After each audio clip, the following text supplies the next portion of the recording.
Pierre Morer, j'ai donc une nationalité française, mais né au Vietnam. Et comme le Vietnam, c'est la loi du sang, la loi de la terre ne compte pas. C'est-à-dire que je suis 100% français, même si je suis né ici. Mes grands-parents sont nés ici, des deux familles. Du côté, ma famille était là en 1897. Le docteur a importé le café Bourbon Pointu que l'on déguste aujourd'hui de l'île Bourbon. Donc c'est de l'île de la Réunion.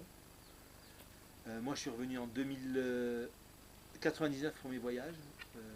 J'ai retrouvé des traces un petit peu. Je suis rentré en France et je me suis dit ça, je veux retourner là-bas, mais je n'étais pas bien formé. Donc j'ai fait 10 ans d'immobilier pour comprendre les affaires, le business. Et après, je suis revenu en 2007 m'installer ici, directement à Dallas. Et depuis 2007, je suis ici, avec un premier projet de développement sur le parc national, puisque je venais de l'immobilier et on s'est cassé la gueule en 2008 avec la crise financière. J'ai tout perdu.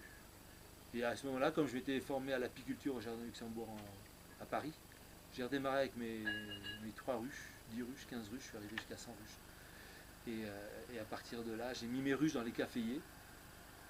Et les montagnards savaient que je cherchais du miel de forêt en même temps. Et ils sont venus, les montagnards qui travaillent avec mes parents, sont venus me retrouver à la maison en fait, ici. Et quand j'arrive au village, ils me disent Pierre, mets tes ruches chez nous. J'ai essayé, mais les ruches, il faisait un peu trop froid pour les abeilles, donc j'ai dû les descendre un peu plus bas. Et ils m'ont dit on a un café, tu veux essayer, tu veux goûter le café. Et quand j'ai goûté le café, j'ai trouvé vraiment bon. Il me dit c'est le café de ton grand-père. J'ai commencé à le développer, à le vendre dans les 5 étoiles. Dans ses clients du 5 étoiles, il y a un japonais qui est passé à la maison et qui a goûté le café et qui l'a ramené au Japon. De là, il a fait des études dessus. Et à un moment donné, il me rappelle, il me dit Pierre, ton café, exceptionnel dans le sens où on travaille sur ce café à la torréfaction pour contrôler tous les paramètres. C'est-à-dire, les cafés en général, on contrôle 3 paramètres l'amertume, l'acidité et les huiles. Donc on arrête plus ou moins selon les cracks. Il y a 2 cracks quand on torréfie le café.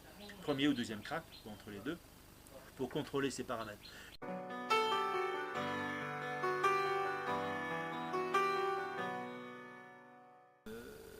Donc on a une récolte qui démarre d'octobre à décembre pour l'arabica et particulièrement de novembre-décembre pour le bourbon. Ici on est sur une plantation de café qui est de l'arabica catimor du Brésil et on va être sur un début de floraison. Dans la région de Dallas, c'est une région assez tardive au niveau de la floraison. Donc là on va avoir, c'est quasiment, c'est encore en bourgeon, ça va dans une petite semaine ça va donner. Et on a encore, on voit sur la même branche, on a les cerises rouges qui ont séché au soleil, et là on a une cerise verte. Donc, ce que je vous dis, c'est qu'on peut avoir sur la même branche tout, les fleurs, la cerise verte comme rouge. Okay. En fonction du marché. Quand le marché est bas, les producteurs ils disent ça nous coûte trop cher, ils enlèvent au vert et rouge et ils mélangent.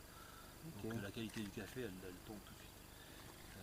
Et en café de spécialité on récolte que les cerises rouges.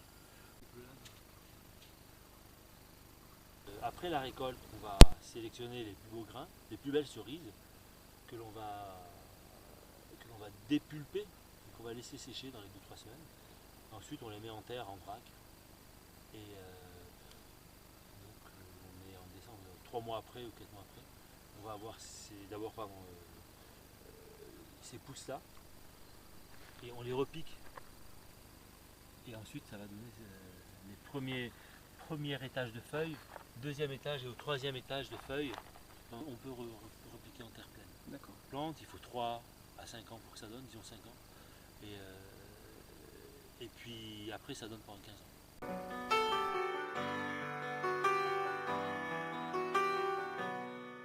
Donc après avoir vécu 8 ans là au village, je me suis aperçu, enfin en vivant avec eux, que la grosse problématique sur laquelle on oubliait de travailler, c'était la dette.